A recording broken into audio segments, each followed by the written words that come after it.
Je vais traiter, je l'espère, le sujet dans le temps qui est imparti, mais à partir de la remarque suivante, à savoir que, en Occident du moins, nous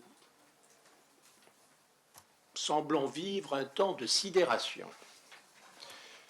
C'est-à-dire que l'opinion, certes, mais surtout les responsables politiques, en Occident, j'insiste beaucoup, manifestent dans leur comportement une sorte de surprise. Alors, et ça va être mon point de vue, que je vais essayer de développer, je pense que nous ne devrions pas être surpris, car dans le passé, bien des indices nous permettaient d'imaginer comment les choses allaient évoluer. À partir de là, je vais donc développer en trois parties aussi rapidement que possible mon propos. Première partie, les manifestations de la sidération. Deuxième partie, une tentative d'explication de cette sidération. Et dernière partie, puisqu'il n'y a pas en fait sidération, comment peut-on envisager l'avenir, du moins dans ses perspectives prochaines? Alors, sur le premier point, la sidération. Bien évidemment, la sidération d'un point de vue formel. La sidération tient purement et simplement à la situation internationale et à son évolution, c'est-à-dire, depuis quelque temps, à une augmentation des tensions et à ce que rappelait le pape défunt François II, une situation, un état de guerre par morceaux. Évidemment, il y a de quoi, devant les manifestations de cet état de guerre, d'être sidéré. On est également sidéré en Occident par le comportement des États-Unis. C'est-à-dire qu'on en arrive même à parler de traîtrise, de modification complète de la relation entre la France, entre les États-Unis et l'Europe, et donc sidération qui peut conduire d'ailleurs à des propos extrêmes. Et puis, vous avez un autre motif de sidération, vous l'entendez en écoutant la radio, en regardant la télévision, les points de vue qui sont exprimés, y compris de la part de mes amis militaires, que je trouve d'ailleurs en l'espèce plutôt bons par rapport à beaucoup de civils dans des états de crise qui ne sont pas si éloignés que ça, je trouve qu'on est amené dans l'expression des commentaires sur l'évolution de la situation nationale à changer d'avis, à changer d'appréciation relativement rapidement. Alors bien évidemment, il y a de quoi être sidéré par tout ça. Je pense que la cause de cette sidération, bien évidemment, cette sidération traduit une inquiétude latente, voire même une angoisse, face notamment au lendemain. Puisqu'on est sidéré, on est encore plus gêné pour appréhender l'avenir. Alors, pourquoi ? Pour moi, mais c'est un point de vue personnel, je pense que nous sommes restés très attachés, l'opinion, et bien évidemment l'opinion formatée par les dirigeants, nous sommes attachés à une vision atlantiste du monde, qui est très ancienne. Elle trouve son origine il y a très longtemps, je n'ai que 15 minutes, donc je ne vais... mais qui a trouvé son expression concrète en 1945. En 1945, il est clair que, par l'intermédiaire des États-Unis, le monde atlantique domine le monde.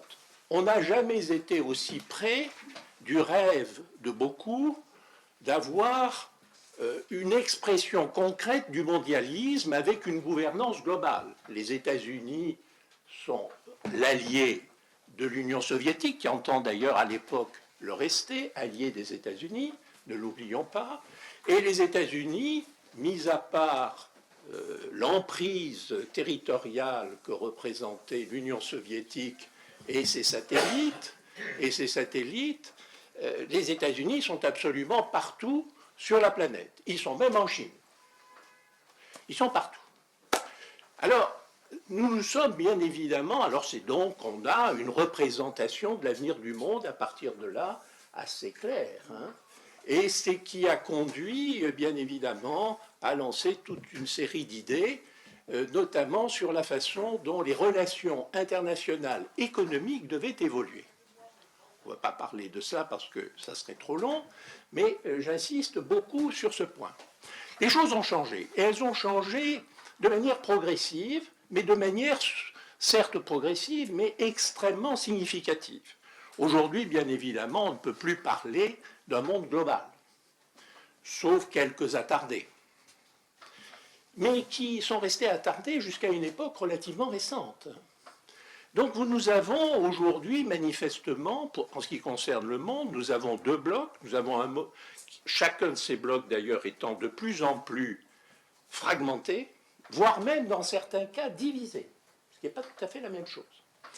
Et donc vous avez essentiellement deux blocs, vous avez le monde occidental, qui au fond se résume à l'Amérique du Nord et à la partie occidentale de l'Europe, et puis avec quelques enclaves ici et là de par le monde, et puis c'est tout.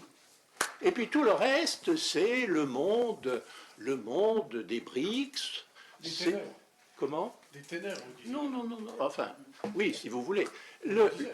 Bon, c'est le monde des BRICS, et moi j'ajoute une composante dont on ne parle pas, ou on en parle à propos d'autres sujets.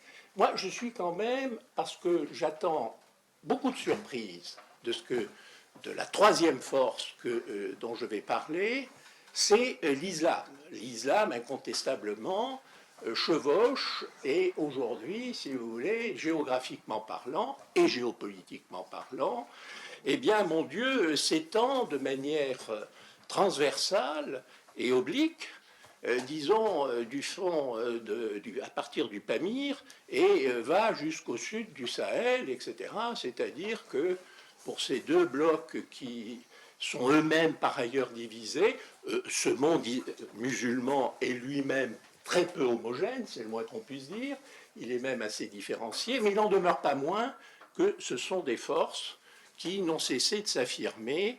Bon, alors toutes les idées, bien évidemment, à partir de cela, sur le mondialisme, sur le multilatéralisme, sur beaucoup de choses qui se terminent en isme, eh bien, évidemment, sont un peu battues, et beaucoup, en brèche par l'évolution des choses.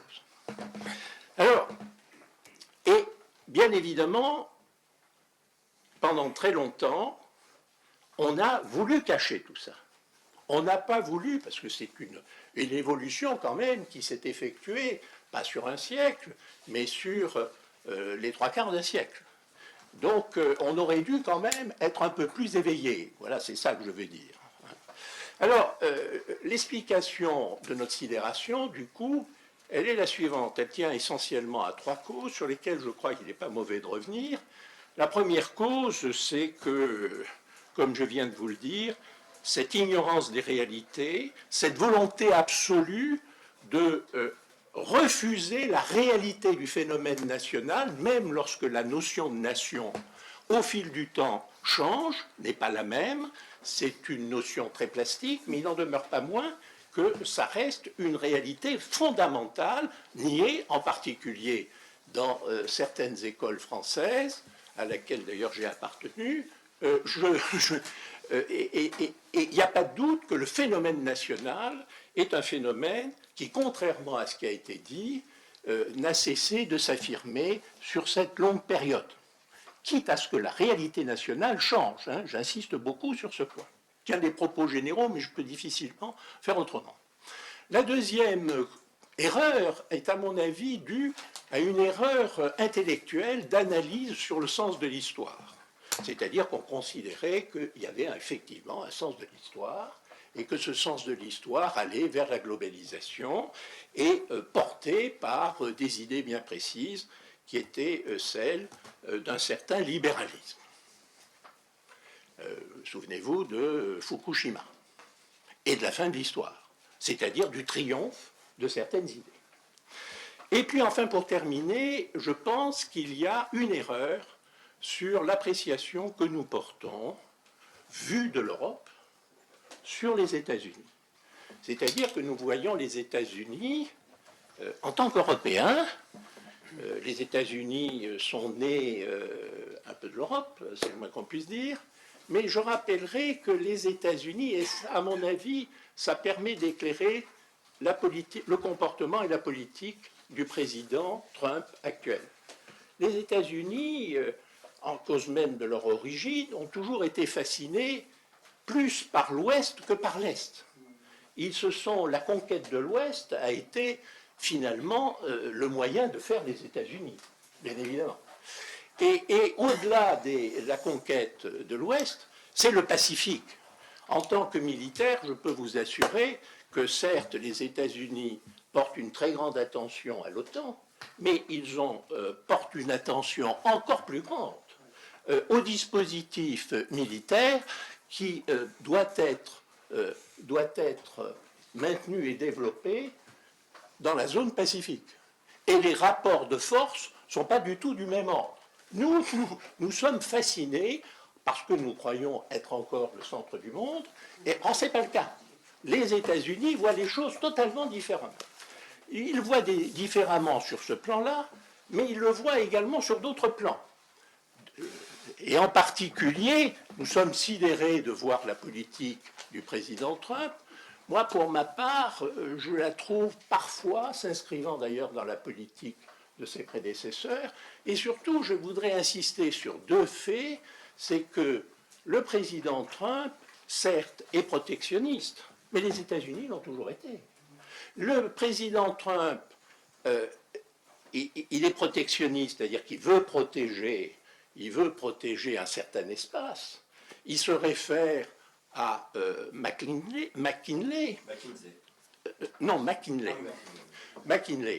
Mais à mon avis, oui, c'est pas la même chose. Mais il se réfère à McKinley, à une époque déjà qui commence à être assez ancienne. Moi, pour ma part, je vais beaucoup plus loin dans le temps. Je pense qu'il faut rappeler plutôt Monroe, c'est-à-dire la doctrine Monroe. Avec, je vous le répète, je le précise, Monroe ayant une certaine idée de l'Europe et une certaine idée très distante des affaires européennes. Et donc le président Trump, à mon avis, s'inscrit parfaitement dans cette... Alors, avec son style. Évidemment, le style du président Trump est un peu singulier par rapport à celui que pouvait être celui de McKinley ou de Monroe. Mais il n'en demeure pas moins que... Voilà. Et ça s'explique d'autant plus que les États-Unis, et là je crois que le président Trump n'a pas tout à fait tort, parce que les faits, me semble-t-il, donnent raison, les États-Unis ne sont plus du tout dans la position qui était la leur en 1945. Ils ont perdu, comme on dit dans les écoles de commerce, d'énormes parts de marché. Et donc la notion de devoir se replier sur l'espace de l'Amérique du Nord, ben, mon Dieu, n'est pas si farfelu que ça. Donc on pourrait développer tout cela. Alors, si on intègre ces données, à savoir que les États-Unis cherchent à se refaire une santé, pour dire les choses simplement, étant entendu qu'ils ont perdu beaucoup de parts de marché dans tous les domaines à l'extérieur, et également que leur situation intérieure n'est pas si bonne que ça. Elle est même plutôt mauvaise. Ce qui me permet de penser que l'élection de M. Trump n'a pas été aussi fortuite que certains commentateurs l'ont dit. Alors, si on intègre cela, et je termine, si on intègre tout ça, quelles sont les perspectives d'avenir? je vais être volontairement, puisque là je commence à sortir de mon temps de parole, une fois de plus d'ailleurs, c'est que... Elles sont passées, oui. Vous me donnez 2 minutes? Bien sûr. Merci, Monsieur le Président. Donc, à partir de... 50 € par minute supplémentaire. Oui, là, vous me mettez à l'amende et Est-ce qu'on pourra avoir un droit de réponse sur votre intervention Après. de Trump? Après. Oui, bien sûr, bien sûr. Très volontiers, au contraire. Donc, quid de l'avenir? Quid de l'avenir, pour ma part, encore une fois, c'est un point de vue personnel, et donc je me livre avec hardiesse à vos critiques. Je pense que sa politique, son comportement et sa politique, pour moi, sont appelés à échouer. Son calcul en matière de politique extérieure, tout le monde le connaît, il veut se rapprocher de la Russie et il voudrait faire former cet attelage pour mieux contrôler l'arrivée puissante de la Chine. L'idée de rompre l'attelage russe-Chine, je crois, est une vue de l'esprit. Même si l'entente entre ces deux pays n'a jamais été parfaite, et même si ce n'est pas un modèle, ils ne peuvent pas se passer l'un de l'autre. Deuxièmement, il faut bien se rendre compte aussi que la Russie, si elle ne veut pas forcément la guerre, elle doit gagner cette guerre. C'est absolument indispensable. À l'inverse, les États-Unis n'ont jamais voulu cette guerre, c'est pour ça qu'ils sont prêts à négocier, tout simplement parce que la situation ex-ante avant l'invasion du Donbass leur était extrêmement favorable. Ils n'allaient pas donc déclarer une guerre, alors même que la situation qui existait avant 2022 leur était tout à fait satisfaisante. Donc, dès d'ailleurs les 4 premiers mois de la guerre de 2022, et une autorité, et non des moindres, c'est-à-dire le chef d'état-major des armées américaines, le général Mialé, s'est exprimé à 4 reprises pour dire il faut soutenir l'Ukraine, mais il faut d'ores et déjà envisager la fin de cette guerre et négocier. Il a répété à 4 reprises, et avec une autorité, personnellement, qui m'a laissé un peu pantoise, à mon tour d'être sidéré. Bon. Donc, si vous voulez, les États-Unis, il faut qu'ils se libèrent de cette entrave qu'est cette guerre. Et donc, la stratégie de Trump, je ne vois pas comment elle peut aboutir. Alors, si elle n'aboutit pas, qu'est-ce qui se passe? Eh bien, de 2 choses l'une. Ou il y a un affrontement qui me paraît difficile entre le bloc de l'Ouest et le bloc de l'Est. Je ne pense pas qu'on arrivera à se battre pour l'Ukraine. La même chose en mer de Chine. La Messédite même, en mer de Chine. La Messédite, donc, il faut trouver une solution sur le plan diplomatique. C'est par contre pour le Moyen-Orient que là, il risque d'y avoir des dérapages. Mais dans cette situation, et j'arrête, il ne me reste plus qu'1 minute, dans cette situation, personnellement, et ce qui se passe peut-être peut me donner raison, je pense qu'inévitablement, lentement mais sûrement, les 3 pays, les États-Unis, la Russie et la Chine, vont être amenés, à condition de sauver la face sur le plan diplomatique, et ça c'est possible, c'est toujours possible, vont arriver à une sorte d'entente, entente forcée, entente malgré tout. Et il pourrait se former ainsi une sorte de triade, une sorte de Yalta à 3, devant à terme s'entendre que sur un seul point, la répartition de la planète. Si c'est le cas, eh bien écoutez, personnellement, je suis très inquiet. parce que, compte tenu de nos prises de position jusqu'à une époque récente, pour ne pas dire à ce jour, je pense que d'abord l'avenir de l'Europe me paraît un peu sombre, c'est-à-dire qu'elle va se retrouver marginalisée. Quant à l'Afrique, elle va être... On pourra en rediscuter. Oui, bien sûr. Quant à l'Afrique, eh bien, mon Dieu, sa vocation à ce moment-là, ce serait d'être dépecée. Alors, par rapport à cette hypothèse de scénario, comment réagir? D'abord, je pense qu'en ce qui concerne l'Europe et aussi la France, et surtout la France, il faut que nous reprenions un peu d'autonomie. Surtout pour la France. Car sinon, notre avenir, je ne le vois pas, personnellement. Bien, merci beaucoup, mon général. Je laisserai alors, je vous laisserai. Merci. Deuxième point, mais je m'arrête. 30 secondes. La fin, là. Non, non. Non, j'ai fini. Je pense qu'aujourd'hui, Bravo, on a complètement oublié le Groenland, le Canada, et aussi Panama, mais surtout le Groenland et le Canada, tellement nous sommes fixés et préoccupés par le reste. Là, il y a quelque chose de très, très important. Je m'arrête. Bien, merci beaucoup, mon général. Bon, apparemment,